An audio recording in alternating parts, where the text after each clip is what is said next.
Now I am become death, the destroyer of worlds. अब मैं खुद मौत बन चुका हूँ और दुनिया को तबाह करने वाला हूँ। ये लाइन वैसे तो हिंदू ग्रंथ भगवत गीता की है, लेकिन अभी आपने जिस शख्स के मुंह से ये लाइन सुनी है, ये वही इंसान है जिसने दुनिया का पहला एटॉमिक बम बनाया था, जिसको 1945 में अमेरिका ने जापान पर गिराकर लाखों लोगों की जान ले ली थी, जिसमें हजारों जापानी फौजियों के अलावा लाखों बेगुनाह बूढ़े, औरतें और बच्चे भी शामिल थे। भगवत गीता की ये लाइन इस इंसान ने तब कही जब इसने अपने ही बनाए गए बॉम्ब से भयंकर तबाही होते देखी। इस इंसान को दुनिया रॉबर्ट ओपेनहाइमर के नाम से जानती है। ये सफर अपने आप में एक दिलचस्प कहानी है कि कैसे एक डिप्रेस्ड बच्चे ने दुनिया का सबसे खतरनाक बॉम्ब बना डाला था। कहा जाता है कि अगर रॉबर्ट ओपेनहाइमर जापान पर गिराए गए एटॉमिक बम को बनाने की जिम्मेदारी नहीं लेते तो दुनिया वैसी नहीं रहती जैसी ये अभी है। हिटलर वर्ल्ड वॉर 2 जीत जाता और यूरोप के आधे से भी ज्यादा हिस्से पर उसका राज हो जाता।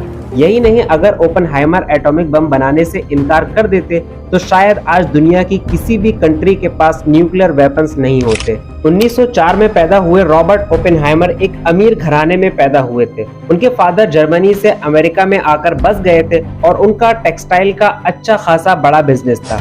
रॉबर्ट शुरुआत से ही पढ़ाई लिखाई में अच्छी खासी दिलचस्पी रखते थे। ये उनकी काबिलियत ही थी कि उन्होंने 3rd और 4th क्लास एक ही साल में पूरा कर लिया था। 9 साल की उम्र तक आते आते उन्होंने इंग्लिश और ग्रीक भी सीख ली थी। साइंस में दिलचस्पी की वजह से वो न्यूयॉर्क के एक मिनरोलॉजिकल क्लब से जुड़ गए, जहां पर वो अपनी रिसर्च के बारे में लेटर लिखकर भेजा करते थे। उनकी रिसर्च को देखकर क्लब वालों ने उनको कोई सीनियर रिसर्चर समझ लिया था और उनको अपने क्लब में स्पीच के लिए इनवाइट कर दिया। जब 9 साल के रॉबर्ट ओपेनहाइमर स्पीच देने के लिए माइक पर आए तो उन्हें देखकर हॉल में बैठे सभी लोग हंसने लगे और जब उन्होंने अपनी स्पीच खत्म की तो पूरा हॉल तालियों से गूंज रहा था। 1925 में उन्होंने केमिस्ट्री से ग्रेजुएशन पूरी की और मास्टर्स के लिए वो कैम्ब्रिज चले गए, जहां पर उन्हें उस वक्त के दुनिया के सबसे बड़े साइंस प्रोफेसर्स में से एक यानी जे थॉमसन से पढ़ने का मौका मिला। जे थॉमसन के दिए गए लैब वर्क रॉबर्ट ओपेनहाइमर को बिल्कुल पसंद नहीं आते थे और इस होमवर्क से तंग आकर उन्होंने एक बार जे थॉमसन की डेस्क पर जहरीला केमिकल एक सेब पर लगाकर रख दिया था,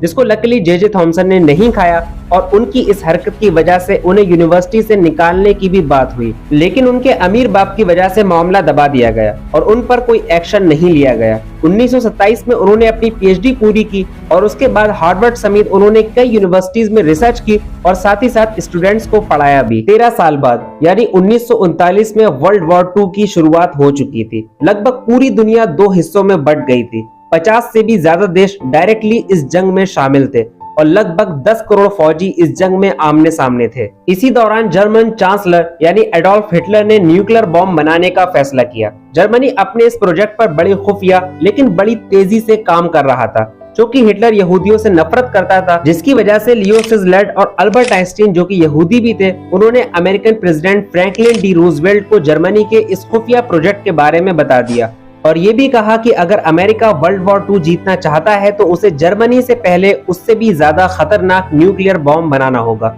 इस इंफॉर्मेशन से पहले अमेरिका को इस बात का बिल्कुल भी अंदाजा नहीं था कि जर्मनी ऐसा कुछ कर रहा है। आखिरकार यूएसए गवर्नमेंट ने प्रोजेक्ट मैनहट्टन नाम से एक मिशन लॉन्च किया, जिसका मकसद था अमेरिका के लिए न्यूक्लियर बॉम्ब बनाना। ये प्रोजेक्ट पूरी तरीके से सीक्रेट था, यहाँ तक कि बहुत सारे यूएसए गवर्नमेंट के ऑफिशियल को भी इसके बारे में तब पता लगा जब ये प्रोजेक्ट पूरा हो गया। शुरुआत में तो इस प्रोजेक्ट की रफ्तार बहुत हल्की थी, क्योंकि यूएसए वर्ल्ड वॉर 2 में डायरेक्ट इन्वॉल्व नहीं था। लेकिन जब जर्मनी ने हवाई पर बने यूएस आर्मी के बेस पर हमला कर दिया, तब अमेरिका डायरेक्ट इस जंग में कूद पड़ा और अब जर्मनी और अमेरिका आमने सामने आ गए थे। इसकी वजह से प्रोजेक्ट मैनहट्टन का कामयाब होना अमेरिका के लिए और जरूरी हो गया था। इसलिए अब इस प्रोजेक्ट की स्पीड बढ़ाई गई। न्यू मैक्सिको के पास लॉस एलमोस नाम का एक पूरा शहर इस प्रोजेक्ट पर काम करने के लिए खाली कराया गया। बताते चले कि प्रोजेक्ट मैनहट्टन पर काम करने के लिए यूएस आर्मी ने लॉस एलमोस में रहने वाले लोगों से उनकी जमीनें छीन ली थी। लगभग 1,30,000 वर्कर्स इस प्रोजेक्ट पर दिन रात लगे हुए थे। शुरुआत में यूएसए ने इस प्रोजेक्ट के लिए सिर्फ $6,000 ग्रांट किए थे, लेकिन प्रोजेक्ट की इम्पोर्टेंस और इसकी सीरियसनेस को देखते हुए 2 बिलियन यूएस डॉलर की भारी रकम इस प्रोजेक्ट पर खर्च की गई। अपने वक्त के सबसे ब्रिलियंट साइंटिस्ट में से 15 लोगों की टीम इस प्रोजेक्ट पर लगी हुई थी, जिसे रॉबर्ट ओपेनहाइमर लीड कर रहे थे। इंटरेस्टिंग बात यह है कि अल्बर्ट आइंस्टीन जैसा बंदा भी इस प्रोजेक्ट पर काम करना चाहता था, लेकिन यूएस की गवर्नमेंट ने सिर्फ इस वजह से उन्हें टीम में नहीं लिया क्योंकि वो जर्मन थे और यूएस आर्मी किसी भी जर्मन पर भरोसा नहीं करना चाहती थी। लॉस एलमोस पे इन साइंटिस्ट और वर्कर्स के रहने के प्रॉपर अरेंजमेंट किए गए थे। इस दौरान उनको किसी भी अजनबी से मिलने या घर जाने की इजाजत नहीं थी। लॉस एलमोस के बंजर होने की वजह से न्यूक्लियर बॉम्ब की टेस्टिंग के लिए भी ये इलाका बहुत सही था। 1943 से लेकर के 1945 तक बॉम्ब को डेवलप करने का काम चला। इस प्रोजेक्ट की सीक्रेसी का अंदाजा आप इस बात से लगा सकते हैं कि जब प्रेसिडेंट फ्रैंकलिन डी रूजवेल्ट की डेथ हो गई और वाइस प्रेसिडेंट से प्रोजेक्ट मैनहट्टन को जारी रखने की परमिशन मांगी गई, तो वो भी हैरान रह गए कि इतना बड़ा प्रोजेक्ट आखिर कब शुरू हुआ। आखिरकार 12 जुलाई 1945 को एटॉमिक बॉम्ब की टेस्टिंग हुई और टेस्टिंग के दौरान जब ये बॉम्ब फटा तो ऐसा लगा जैसे हजारों सूरज एक साथ आसमान में निकल आए हैं और बॉम्ब के एक्सप्लोजन ने मशरूम टाइप का शेप ले लिया। जहां एक तरफ सक्सेसफुल टेस्टिंग की वजह से बाकी सारे लोग खुश थे, वहीं ओपेनहाइमर को बहुत बड़ा झटका लग गया था, क्योंकि उन्हें पता था कि जो बॉम्ब उन्होंने बनाया है इससे ना जाने कितने मासूमों की जान जाएगी और वो अपने इस काम से कभी भी खुश नहीं थे। और जैसा वो सोच रहे थे ठीक वैसा ही 6 अगस्त 1945 को जापान के हिरोशिमा में हुआ, जहां अमेरिका ने लिटिल बॉय नाम के एक एटॉमिक बम को गिराकर लाखों लोगों की जान ले ली। साथ ही साथ पूरा हिरोशिमा तबाह कर दिया गया था।